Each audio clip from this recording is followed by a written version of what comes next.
there is really a significant chance of miscalculation resulting in this spiral escalating to conflict, and that conflict could indeed go nuclear. Welcome to Global Dispatches, a podcast for the foreign policy and global development communities and anyone who wants a deeper understanding of what is driving events in the world today. I'm your host, Mark Leon Goldberg. I am a veteran international affairs journalist and the editor of UN Dispatch. Enjoy the show.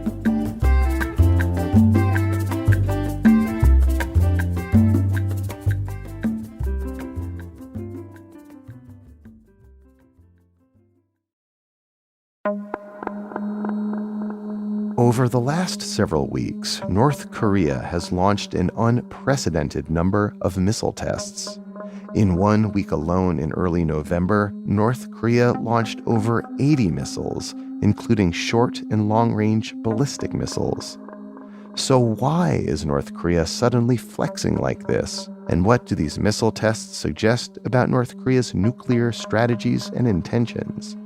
I put these questions and more to Kelsey Davenport, Director of Nonproliferation Policy at the Arms Control Association. We kick off discussing the kinds of technologies that North Korea is testing, and then have a long conversation that puts these tests in context of geopolitics, U.S. policy towards North Korea, and North Korea's ever-evolving nuclear strategies.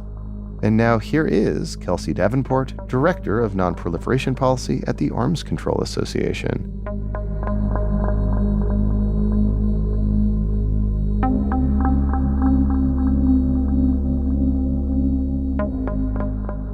North Korea is engaged right now in an unprecedented spate of missile testing. And there appears to be several factors driving North Korea's actions right now. First, during this time of year when the United States and South Korea are engaged in military exercises, there generally is response from North Korea, its own exercises, its own missile tests. So to a certain extent, some of these tests are expected. But what we've seen this year really surpasses the extent to which North Korea has responded to military exercises in the past. And it appears right now that North Korea is also trying to further develop its missile program to meet a second nuclear objective for its nuclear deterrent. That North Korea wants to be able to repel any U.S. or South Korean or joint U.S.-ROK invasion in the event of deterrence failing. And that's why we're seeing North Korea often launch a barrage of missiles and focusing on shorter range systems that are really more designed to meet those repellence objectives.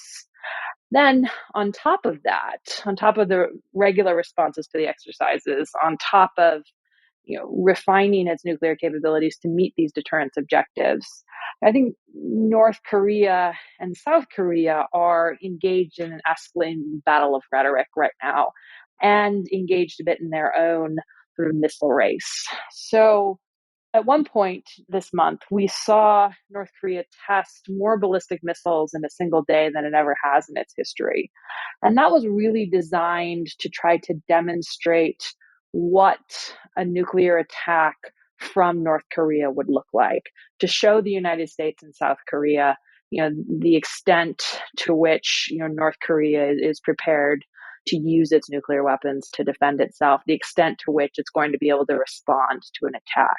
So there are a number of competing objectives here that have really spurred this unprecedented testing and really are exacerbating tensions in the region right now. And so the specific technologies that are being tested, as you said, suggest to you kind of certain strategic objectives, right? Yes, certainly. And, I mentioned the shorter range systems, that these are designed really to try to meet the objective of repelling a South Korean attack. But we shouldn't lose sight of the fact that North Korea also tested an intercontinental ballistic missile that has never been seen before. The test doesn't appear to have been a complete success. But the design of this missile was different than the ICBMs we've seen North Korea test in the past. And, it could be that this system, was designed to allow North Korea to deliver multiple payloads, meaning it may be able to put more than one warhead on a single missile. So even though a lot of focus right now is on these shorter range systems, North Korea is also looking at long range systems. And North Korea has also said that it's tested several cruise missiles during these kind of more recent barrage of tests. Now, some of the cruise missiles it claims to have launched, South Korea did not detect, so it's unclear if the veracity of these claims from Pyongyang. But if North Korea is testing cruise missiles, that could be indicative of Pyongyang being willing to take greater risk with these tests because cruise missiles, unlike ballistic missiles, they don't have a set trajectory. Cruise missiles, they can be kind of navigated in flight. So when you're testing a cruise missile, there is a risk that it will go off course. And in a region where the Korean Peninsula is, everything's quite close quarters. North Korea is taking a risk by testing these systems that could deviate from the intended flight plan. So there are a range of systems being tested right now that really will advance North Korea's nuclear deterrent, as it kind of masters and further tests these new missile capabilities. So, North Korea has tested a nuclear weapon 6 times from 2006 to 2017. Does this flurry of missile tests suggest to you that what we're seeing is perhaps a prelude to like the big one, a seventh nuclear test in the coming weeks or days or months? Well, I will admit I've learned my lesson trying to predict when North Korea will conduct nuclear tests in the past. It's quite challenging to, read the signs and recognize, when North Korea might test because again, there are a range of factors that go into Pyongyang's decision making. Of course, there are some of the external dynamics that can lead to testing, but when Pyongyang pays a significant price for conducting a nuclear test, so it's going to want to achieve certain technical objectives whenever it tests. So, if North Korea, for instance, is looking at trying to build, smaller, lighter warheads, it's going to choose the testing time when it's technically ready to try out those objectives. I also think that when we're thinking about North Korea's nuclear tests and when we're assessing what those tests mean for North Korea, we also have to consider the broader context of how North Korea is characterizing its nuclear program, and the direction that it's trying to take its nuclear deterrent in, again, to try to kind of determine what those technical objectives might be that really are driving the tests. Because even though I think there is sometimes a perception in the media that, North Korea tests to gain attention, to remind the world that it has nuclear weapons, we can't lose sight of the fact that North Korea is trying to advance a nuclear program to meet certain security goals. And given the cost that it does pay for these nuclear tests, it's going to try to use them to advance those goals and meet those technical objectives. One thing that this recent flurry of missile tests seems to have exposed is that the sanctions regime doesn't seem to be terribly effective. Presumably, if they're able to test all these weapons that are composed of sanctioned material, they probably have like a lot to spare, and they seem to be burning through a lot right now. Is that an assessment you share? And if so, why are these sanctions not cutting off supply of this kind of technology, this kind of material to North Korea? Well, I think there are several factors that limit the effectiveness of sanctions.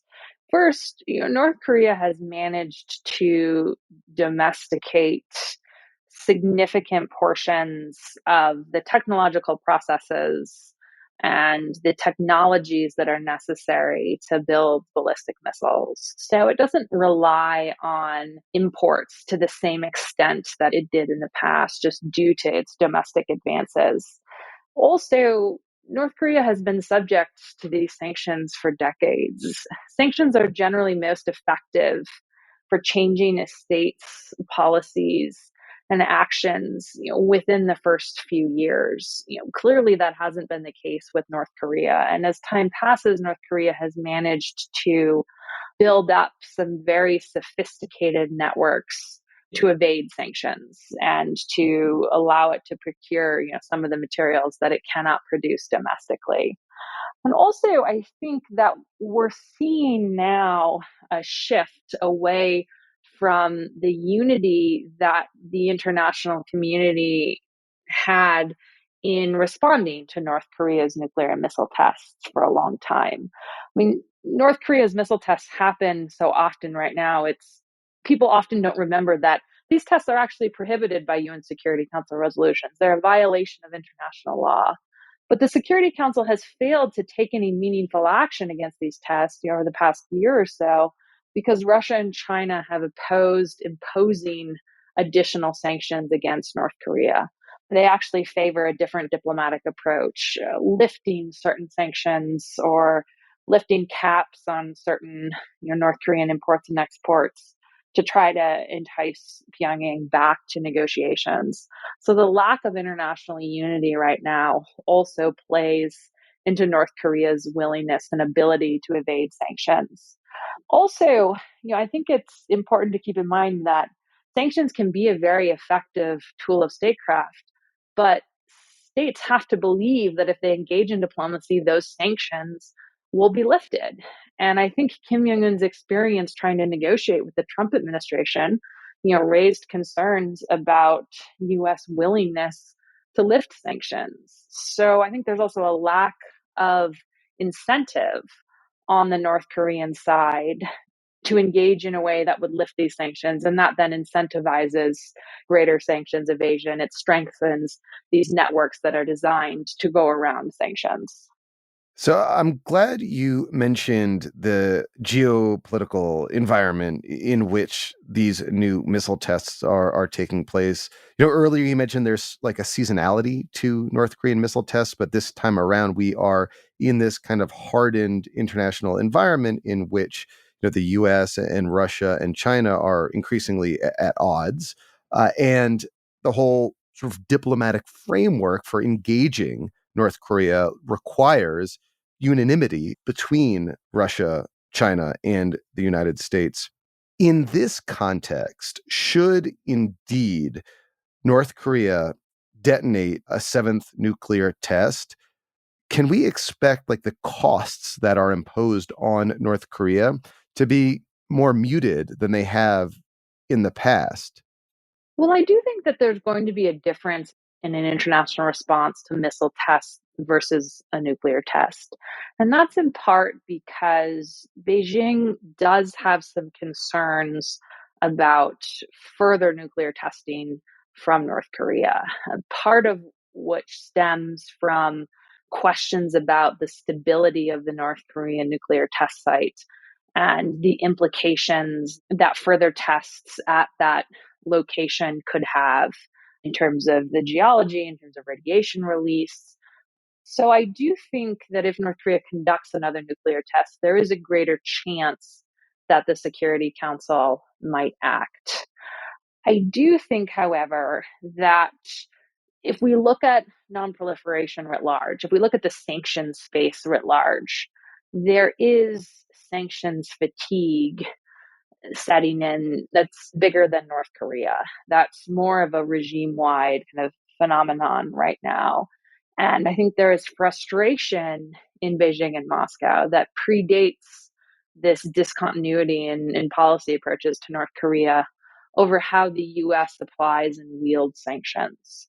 So, in that respect, I do think that any future UN Security Council sanctions resolution against North Korea is probably going to have to be negotiated or kind of watered down from what the United States and some of its regional allies might prefer in order to get passage through the Security Council. But I do think that if North Korea conducts a nuclear test, there is a higher chance that the Security Council will act, even though the response has been so muted on missile tests, just because the growth of North Korea's nuclear weapons program, further, concerns or threats of proliferation, nobody benefits from this scenario.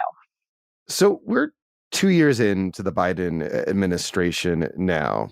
How would you characterize the Biden administration's approach to North Korea compared to his immediate predecessor, and also compared to generally like the trend in U.S. policy towards North Korea in recent years?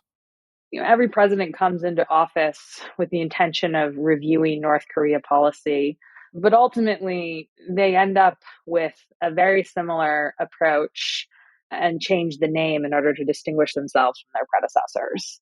If you look at the Biden administration's North Korea policy, it retains a number of features of the Trump administration's policy, of the Obama administration's policy, which is, to continue to ratchet up sanctions and to rhetorically support diplomacy and call for talks, but ultimately sort of put the ball in North Korea's court to get negotiations started.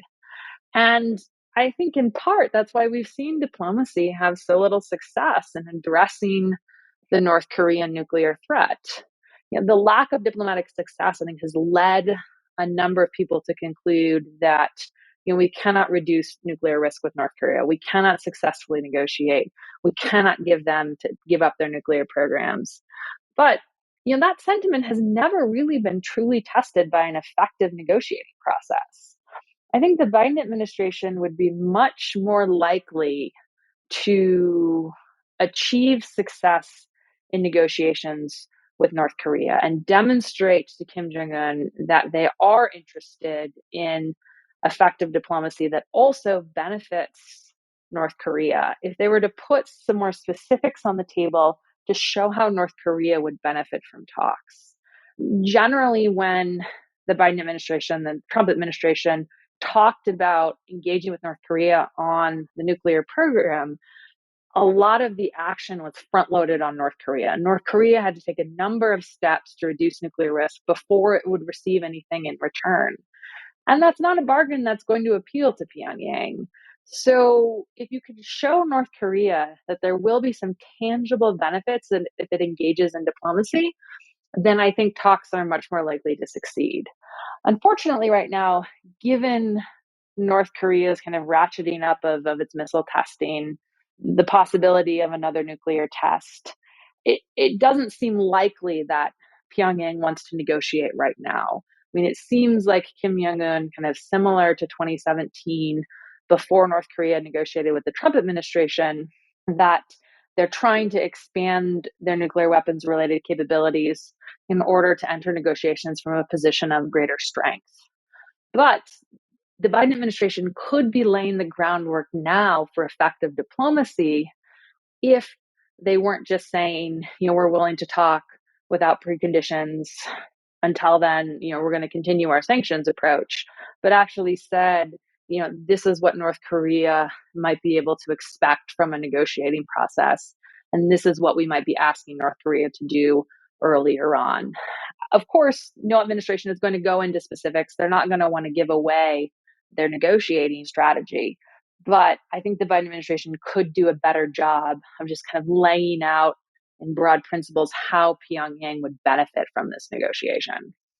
So there's this idea floating out there. It was publicly aired in a New York Times op-ed by Jeffrey Lewis, who I'm sure you know is another arms control expert that I interview frequently on this podcast, saying basically that the U.S. should recognize that North Korea is not going to give up its nukes. It is a nuclear power and no longer demand North Korea's denuclearization, rather find other ways in which the U.S. and North Korea can start a relationship that perhaps reduces nuclear risk, reduces the chances of North Korea firing a nuclear weapon, either purposefully or accidentally, but recognize that nothing is going to change North Korea's strategic calculus. They are committed fully to nuclear weapons.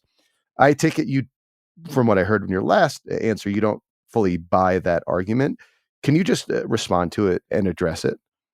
Well, it's not that I don't fully buy it. I mean, I think that Jeffrey Lewis raises an important point about the focus of negotiations now being on risk reduction and trying to prevent nuclear use and prevent a nuclear crisis.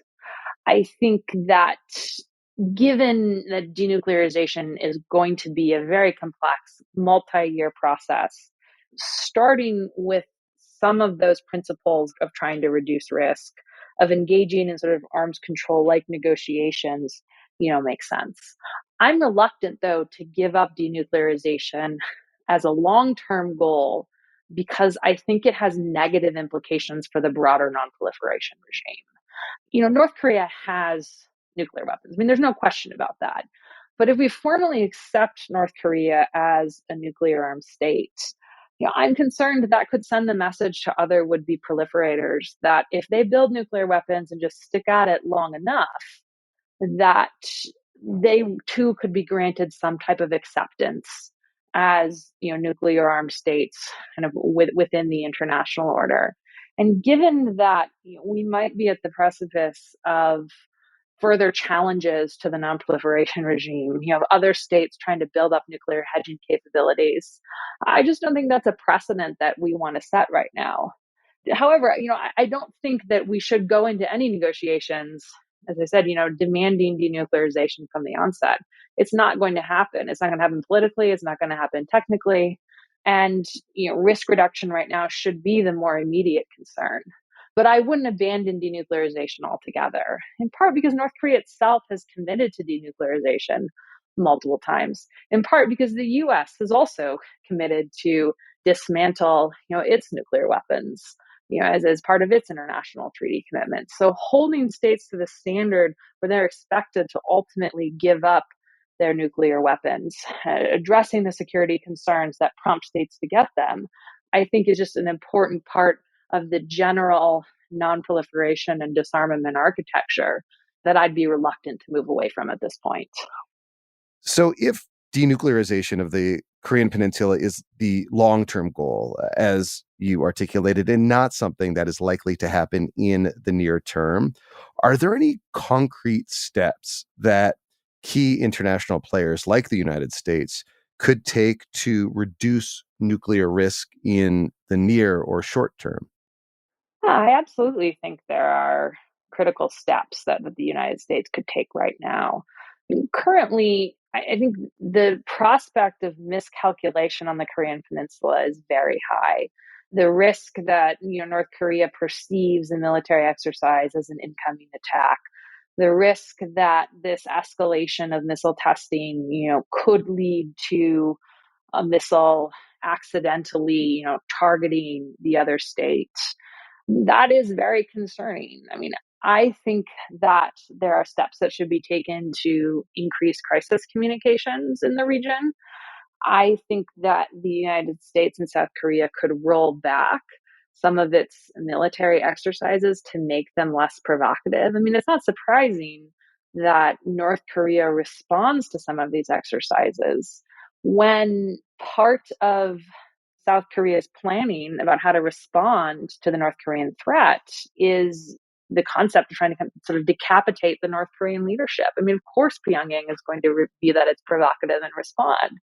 So I think the US and South Korea could maintain military readiness without that same level of provocation directed at North Korea.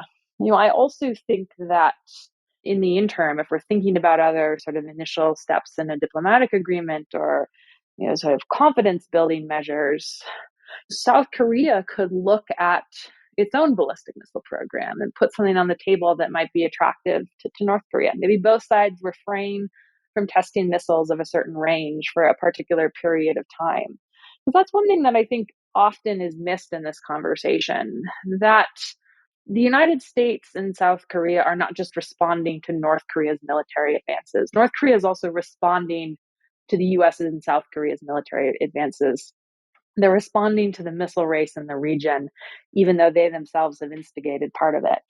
So I think you have to look at this complex dynamic and think about how North Korea perceives its security concerns and the dynamics in the region. And then that can help demonstrate places where tensions could be lowered to prevent miscalculation in the short term. So these recent missile tests come on the heels of a law that was passed in North Korea just a few months ago, regulating apparently chain of custody or chain of command, or otherwise stipulating how North Korea might respond to an attack should Kim Jong-un be incapacitated in somehow. How do these tests fit into that? Well, I think that the law really codifies kind of the two missions laid out for North Korea's nuclear deterrent: to prevent an attack and to repel an attack if deterrence fails. So these shorter range tests and the barrage of tests that may be designed to evade missile defenses, I think all of these are consistent with that repellence objective that's now enshrined in that North Korean law. But there are other elements of the law that I think are quite interesting and do provide a bit more clarity about nuclear posture and policy in North Korea. And one of the elements that I think is quite significant is that the law does state that if Kim Jong-un, who has sort of sole authority over North Korea's nuclear arsenal, if something were to happen to him, that a nuclear strike would still be launched. So that there are essentially sort of backup plans for command and control of the arsenal, if something were to happen to Kim.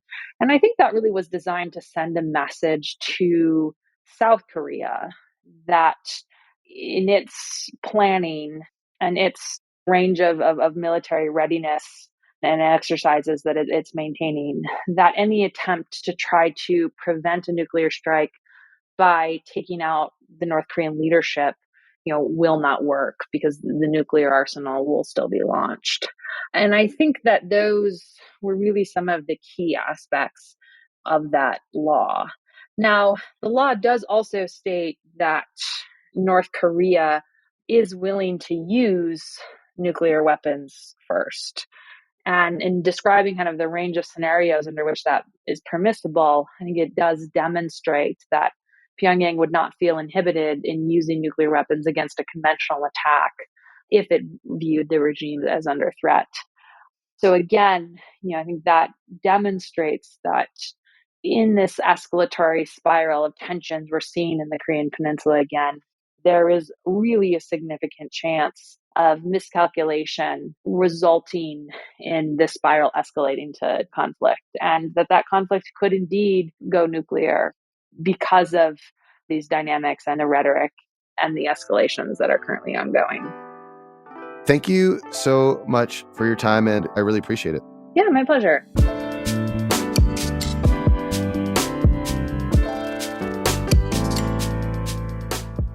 Thank you for listening to Global Dispatches. Our show is produced by me, Mark Leon Goldberg, and edited and mixed by Levi Sharp. If you have any questions or comments, please email us using the contact button on globaldispatchespodcast.com or hit me up on Twitter at Mark L. Goldberg. Please rate and subscribe to our show on Apple Podcasts.